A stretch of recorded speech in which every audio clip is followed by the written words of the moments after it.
ध्यानाभ्यास के इस लोकोत्तर कार्यक्रम में आपका हार्दिक स्वागत है। अभिनंदन है, अभिवादन है।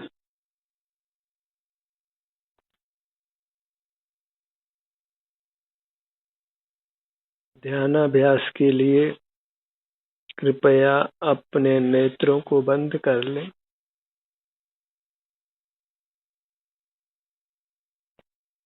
अपना ध्यान अपने आप पर ही लाइए।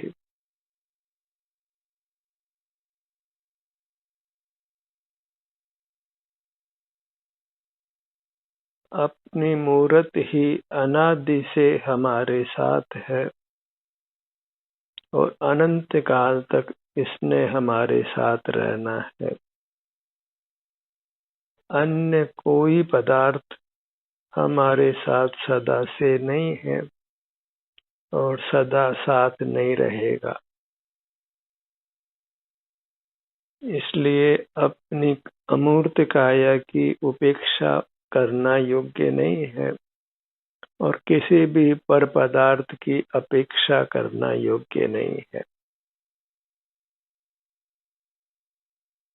हमें अपने ही संग रहना चाहिए, अपनी ही अमूर्त काया के संग अंतर्दृष्टि करके, और अपने संग रहने से हम उत्तम और अविनाशी सुख को भोगते हैं।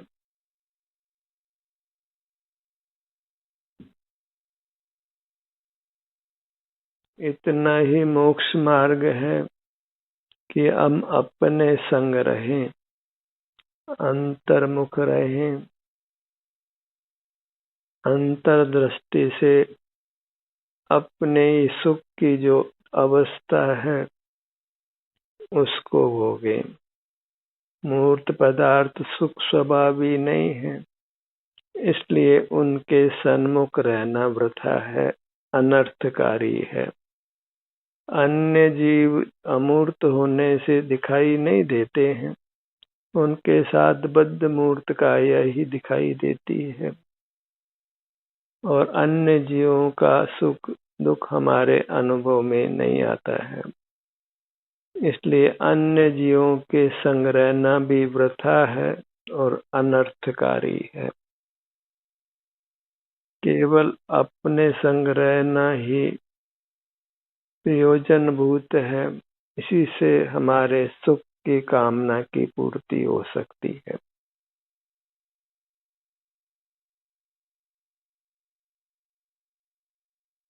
इसलिए अंतर्दृष्टि से रहने का अभ्यास करिए।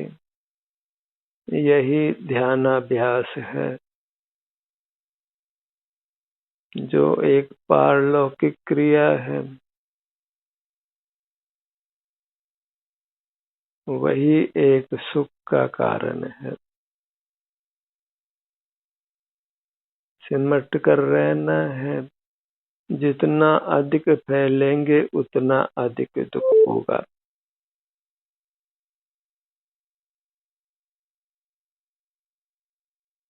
बहु आरंभ परिग्रहेषु नारकेषु ऐसा सूत्र है।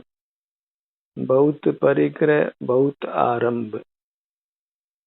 काय चेष्टा, वचन चेष्टा, मन की चेष्टा सब आरंभ है। और इंद्रिय ज्ञान ही वास्तविक परिग्रह है, जिसके होने पर फिर और अनेक परिग्रह स्वयं हो जाते हैं। क्योंकि जहाँ मूर्त पदार्थों को देखते हैं तो वे हमें सुहावने लगते हैं, तो फिर उनका ग्रहण करने का अभिप्राय हो जाता है। हम उनका ग्रहण करते हैं। इंद्रिय ज्ञान रूपी परिग्रह को छोड़िए, वही मूर्छा है। इंद्रिय ज्ञान का निरोध करना ही जागृति है, होश में रहना है। इंद्रिय ज्ञान सहित जीव बेहोश है अपने हित को नहीं जानता है, मोही है, अज्ञानी है और इंद्रिय ज्ञान को इसीलिए निंद्य माना गया है। हिंसा, झूठ, चोरी, कुशील, परिग्रह, क्रोध, मान, माया, लोभ, इन सब को लोग निंद्य जानते हैं, पर इंद्रिय ज्ञान को निंद्य नहीं जानते। इसी कारण से इंद्रिय ज्ञान का निरोध करने का प्रयत्न नहीं करते और इंद्रिय ज्ञान के समान निंद्य अन्य कोई परिणाम नहीं है। हम आंखों से देखते हैं और उस देखने को निंद्य नहीं जानते मानते हैं। कानों से सुनते हैं पर कानों से सुनने को निंद्य नहीं जानते मानते हैं। इसी प्रकार अन्य इंद्रियों से ज्ञान करना, मन से विचार करना, किसी का स्मरण करना, ये सब निंद्य कार्य हैं जिनमें हम प्रवृत्त होते हैं और निंद्य कार्य का फल दुख है। इसलिए कहा गया कि जब तक इंद्रिय ज्ञान जीवित है, दुख जीवित है और दुख नहीं चाहते हैं तो इंद्रिय ज्ञान का निरोध करना है और उसके लिए अंतर्दृष्टि से रहना है, अपने ही संग रहना है। अपने संग रहना ही असंग रहना है और वही साधु का स्वरूप है। वही ध्यान है, वही मोक्ष का मार्ग है। अपने संग रहना वही मोक्ष का मार्ग है। अपने संग अर्थात अपनी अमूर्त काया के संग, अंतर्मुख रहना, अपने सन्मुख रहना।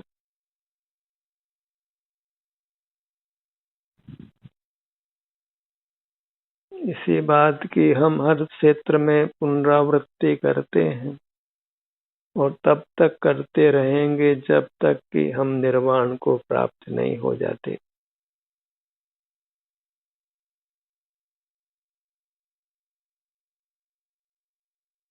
अपने प्रति जागरूक रहिए अर्थात अपनी अमूर्त काया के प्रति। अंग्रेजी में इसे बॉडी कॉन्शसनेस कहते हैं, बॉडी अवेयरनेस कहते हैं और बॉडी से अभिप्राय हमारा स्पिरिचुअल बॉडी से है। वास्तव में बॉडी शब्द स्पिरिचुअल बॉडी के लिए प्रयुक्त होना चाहिए, पर इसमें जो मूर्त मिला है, जो इंद्रिय गम्य है, उसके लिए भी लोक व्यवहार में बॉडी शब्द का प्रयुक्त होता है, क्योंकि लोक इंद्रिय ज्ञान वाला है। वह बॉडी के रूप में मूर्त बॉडी को ही देखता जानता है। लोक के संग रहना ही संसार का कारण है, क्यों लोक मोह से ग्रस्त है, अज्ञानी है। या जग में अनिवार्य अज्ञान अंधेर छयो अति भारी। इसलिए पर संग में रहना बंद करिए और अपने ही संग रहना प्रारंभ कीजिए। अपने संग रहना ही उत्तम रहना है, सुख से रहना है। मैं एकाकी एकत्व लिए ही सब आते जाते। प्रत्येक जीव परमार्थ से एकाकी है, अकेला ही आता है और अकेला ही जाता है, क्योंकि कुदरत को ही संग स्वीकार नहीं है। तो संग में रहना छोड़ना है और असंग रहने के लिए अपने सन्मुख रहना है, अपने अमूर्त काया के संग रहना है। और क्योंकि हमारी अमूर्त काया सुख स्वभावी है और स्वभाव की कोई सीमा नहीं होती है, इसलिए अपने सुख स्वभाव को अंतर्दृष्टि से अनुभव में लीजिए और उसी अनुभव से सुखी रहिए, स्वस्थ रहिए। परमात्मा बनना है तो हमें कायस्थ बनना होगा, अपनी काया में स्थित रहना होगा, अपने पिंड में अर्थात अपने शरीर में रहना होगा। काय, पिंड, देह, तन, बदन ये सब एकार्थक हैं और ये सब अपनी अमूर्त काया के लिए हैं। और चूंकि अपनी अमूर्त काया महान है, विशाल है, नाना अंगोपांग वाली है, तो हमारा हर अंग उपांग अपना है, सुख स्वभावी है। और चूंकि अभी हम मूर्त से बंधे हैं, इसलिए अपनी पूरी काया का एक साथ अनुभव संवेदन भी नहीं कर पाते हैं। इसलिए अंतर्दृष्टि से हमें अपने अंग उपांगों के संग रहना है। अपने ध्यान को अपने पेट के भाग पर लाइए। मध्य भाग,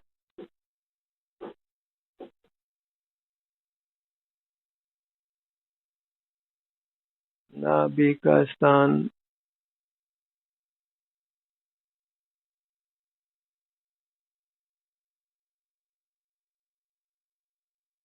और यहाँ पर श्वसन क्रिया के लिए जो पेट फूलता है और सिकुड़ता है उसको महसूस कीजिए।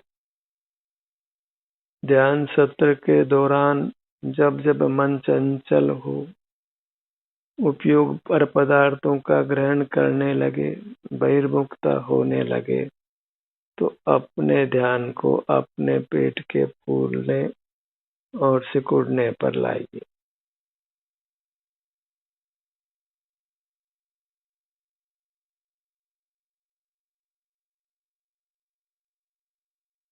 बिना ही बाह्य साधनों के इससे हमारे पेट की मांसपेशियों का अच्छा व्यायाम हो जाता है और आभ्यंतर अमूर्त पेट के साथ जो मूर्त कर्म बंधा है वह हमसे पृथक होने लगता है और उससे हमें सुख की अनुभूति होने लगती है।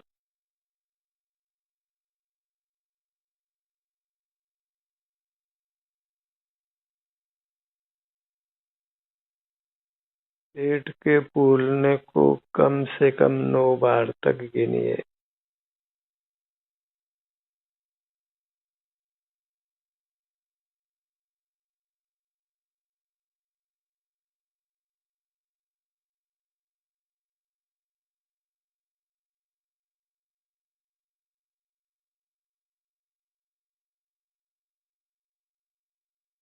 रात्रि को सोते समय जब हम सब कार्यों से निवृत्त होते हैं, मन शांत होता है, उस समय इस क्रिया को अवश्य दोहराइए।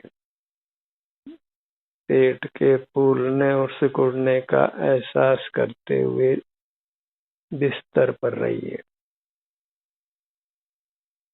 और ऐसा करते हुए ही आपको निद्रा आपके आगोश में लेती है और जैसे ही जागृति होती है पुनः इस क्रिया को दोहराइए। इससे हम जागरूक हो जाते हैं, अपने प्रति कॉन्शियस हो जाते हैं, अपने सन्मुख होकर जागते हैं और अपने सन्मुख रहते हुए ही सोना है। इसी प्रकार आहार और निहार के उपरांत इस क्रिया को दोहराना है। अपने प्रति जागरूक होने के लिए, सेल्फ कॉन्शियस होने के लिए, जब हम पेट के भाग से जुड़ते हैं तो फिर अपने से ही जुड़ते हैं और self consciousness is only religion. धर्म अपने प्रति जागरूक रहने का ही नाम है और जब हम अपने से युक्त होते हैं तो हमारे सुख की जो भी दशा है वह हमारे अनुभव में आती है और अंतर्दृष्टि करने से राग आदि की उत्पत्ति नहीं होने से स्वमेव ही सुख का अनुभव होता है, क्योंकि राग आदि ही तनाव रूप है, दुख रूप है, जो अंतर्दृष्टि करने से उनसे मुक्ति हो जाती है। राग आदि से ही मूर्त कर्मों का बंध होता है और अंतर्दृष्टि करने से हम वीतराग होते हैं, तो मूर्त कर्मों का बंध नहीं होता, अपितु निर्जरा होती है।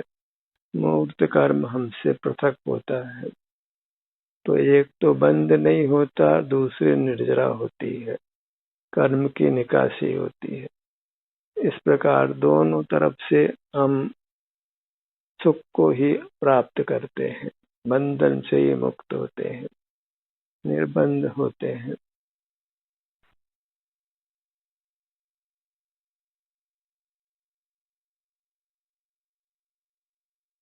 जब जब अवसर मिले तब तब पेट के भाग पर आकर इस पेट के फूलने और सिकुड़ने की क्रिया से जुड़िए और बाहर की दुनिया से बेखबर हो जाइए। सब चिंताओं से बेखबर हो जाइए, सब विकल्पों से मुक्त हो जाइए।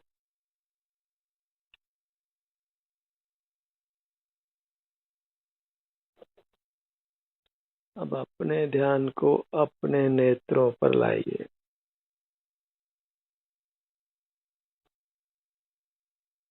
नेत्रों पर ध्यान लाने से नेत्र बंद रहते हैं और वह ध्यान की प्राथमिक आवश्यकता है।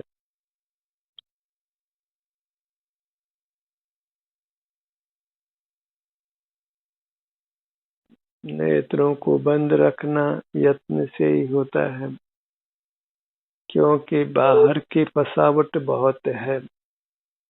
अनादि से हम बहिर्मुख ही रहते आए हैं, इसलिए इंद्रिय द्वारों को बंद करना, पंचेंद्रिय जय करना यत्न से ही होता है।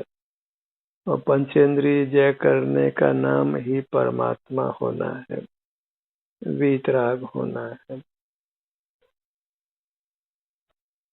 अपने ध्यान को अब अपने सिर के भाग पर लाइए।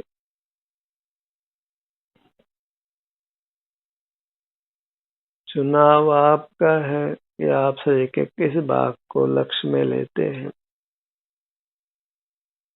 ध्यान का आशय तो इतना ही है कि हमारा ध्यान शरीर के किसी भी भाग पर हो, हम अपने से युक्त रहें।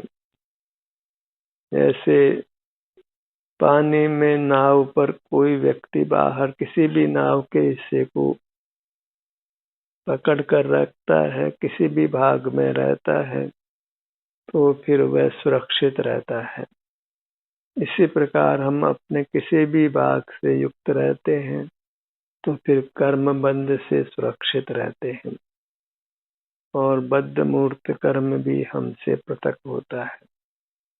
और अपने आप को कर्म बंधन से छुड़ा लेना और कर्म की निर्जरा करने में सक्षम हो जाना, यह एक महान कार्य है जिससे जीव परमात्मा होता है। फिर एक बार परमात्मा होने पर अनंत काल परमात्मा होकर ही रहता है, उत्तम सुख को भोगते हुए ही रहता है। अपने ललाट के भाग पर आइए।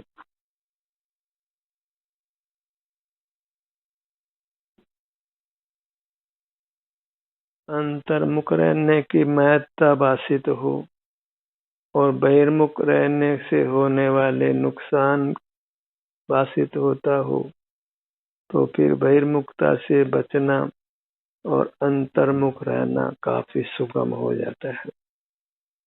क्योंकि हमारा सिद्धांत ही विपरीत हो, तो फिर हम बहिर्मुखता को नहीं छोड़ पाते हैं, अंतर्मुख नहीं रह पाते हैं।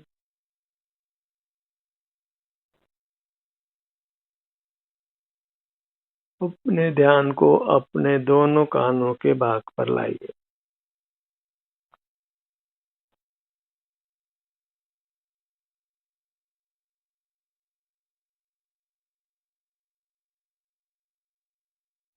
बहिर्मुख रहकर ही जीव अपना अहित करता है और अंतर्मुख रहकर ही जीव अपना हित करता है। यही स्वपर का विवेक है। अंतर्मुखता में स्व का ग्रहण है और बहिर्मुखता में पर का ग्रहण है। और जहाँ पर का ग्रहण है वहाँ दुख होना अवश्यंभावी है और जहाँ स्व का ग्रहण है वहाँ सुख होना अवश्यंभावी है।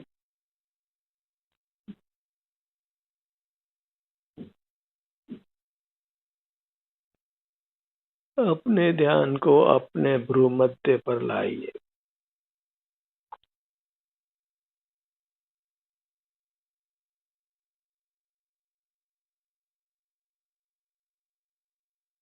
किसी भाग का स्पष्ट रूप से ग्रहण नहीं हो तो भी कोई बाधा नहीं है। केवल अपना मुख अपनी ओर रहना चाहिए, क्योंकि अपनी ओर मुख होने का नाम ही ध्यान है। वही तप है और उसी से सब कर्मों का ताप नष्ट होता है और जीव बंधन मुक्त होकर परमात्मा होता है।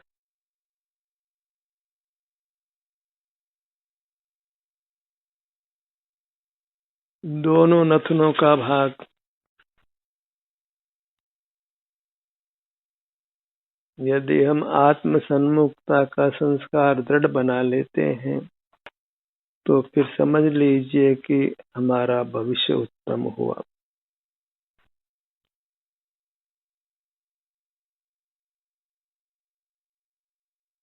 फिर हमारी दुर्गति होना संभव नहीं है।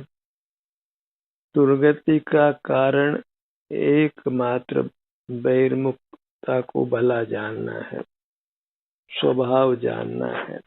जो इंद्रिय ज्ञान को ज्ञान स्वभाव मानकर निरलगल रूप से बहिर्मुख रहते हैं उनका दुर्गति होना निश्चित है। इसलिए अपने श्रद्धान को निर्दोष बनाइए। अपने ध्यान को अपने मुख पर लाइए, दोनों होठों के स्थान पर।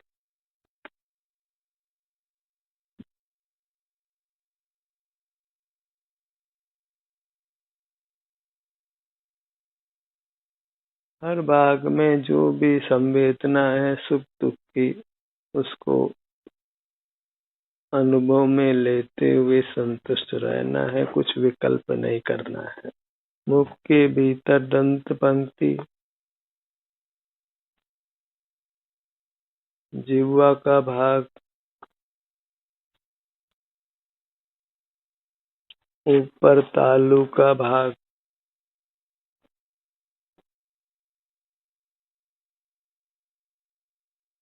और कंठ का स्थान।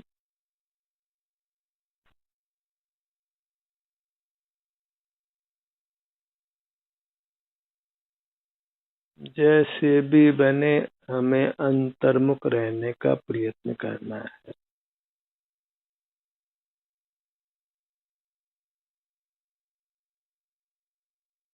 येन केन प्रकारेण हमें अपने सन्मुख रहना है।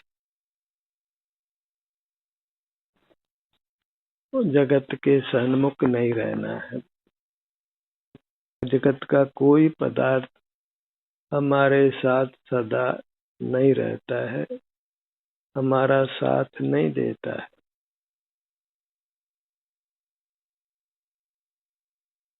एकाकी रहना ही जीव का स्वभाव है, उसी में वह उत्तम सुख का अनुभव करता है और इसमें अपने सन्मुख रहना गर्वित है। एकांत दुखदायक हो जाता है यदि हम पर सन्मुख रहते हैं।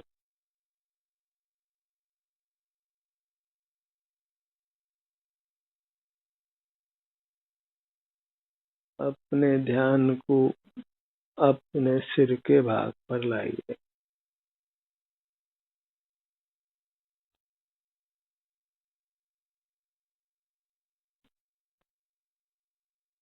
अपने हृदय स्थान पर आइए।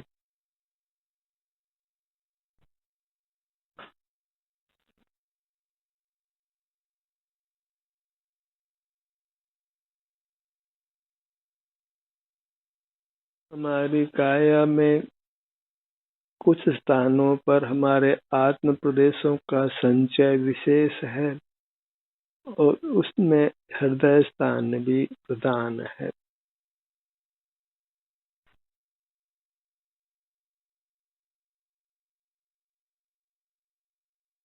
बहुलता से अपना ध्यान हृदय स्थान पर लगाइए और इस प्रकार अपने हृदय को स्वस्थ रखिए।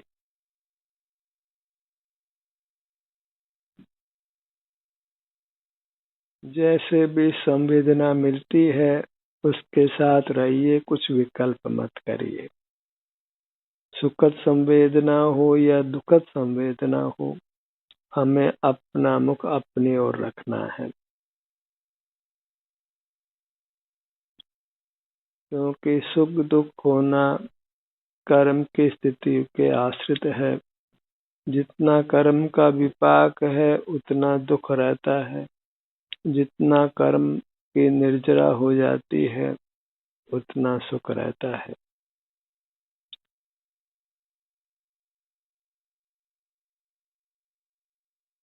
उन्हें नाभि के स्थान पर आइए, पेट के फूलने और सिकुड़ने को अनुभव में लीजिए।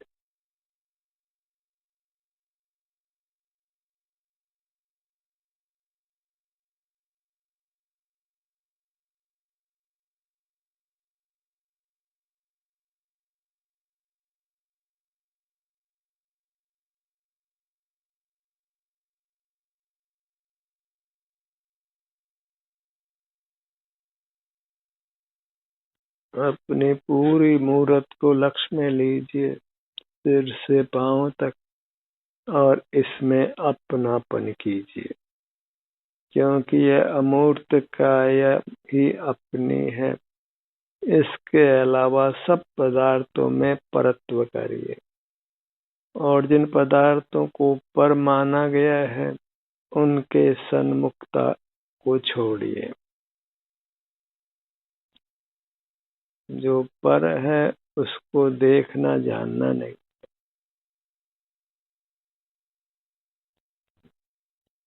पर को देखना जानना ही चिद विकार है, जिससे हम नाना प्रकार के दुख भोगते हैं।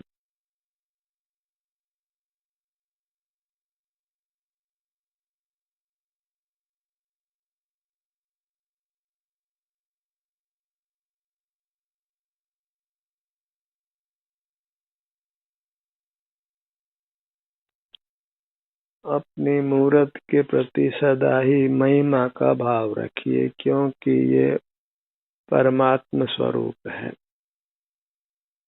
यही जीवंत परमात्मा है जिसका ग्रहण हो सकता है।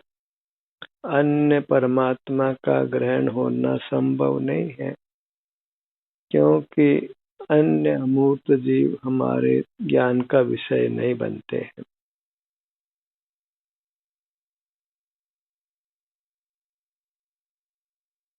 ज्ञान का ये सत्र यहीं समाप्त होता है। आपकी सहभागिता के लिए धन्यवाद।